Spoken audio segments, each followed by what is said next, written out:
TVK chief Vijay మరో ఎన్టీఆర్గా మారే అవకాశాలు స్పష్టంగా కనిపిస్తున్నాయి. తమిళనాడు ఎన్నికల్లో విజయ్ ప్రభంజనం చూసిన వారికి ఎవరికైనా ఎన్టీఆర్ గుర్తుకు రాక మానరు. ఫిబ్రవరి 2న విజయ్ తమిళగ వెట్రి కళగం అనే కొత్త రాజకీయ పార్టీని ప్రారంభిస్తున్నట్లు ప్రకటించాడు. తమిళగ వెట్రి కళగం పార్టీ జెండాను ఆగస్టు 21న ఆవిష్కరించాడు. 2025 సెప్టెంబర్ 27న కరూర్లో విజయ్ రాజకీయ ర్యాలీలో జరిగిన తొక్కిసలాటలో 41 మంది మరణించారు. ఆయన మృతులకు సంతాపం తెలియజేశారు.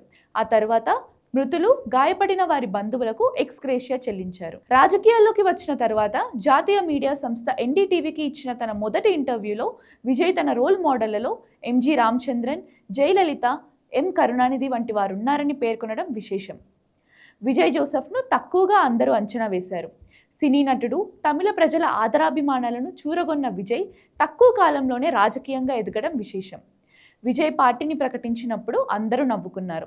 కానీ ఆ నవ్వులే ఇప్పుడు నోళ్లు నొక్కుకునేలా చేశాడు జోసెఫ్ విజయ్ ప్రధానంగా యువత, మహిళల ఓటు బ్యాంకును రాబట్టడంతో సక్సెస్ అయ్యారు.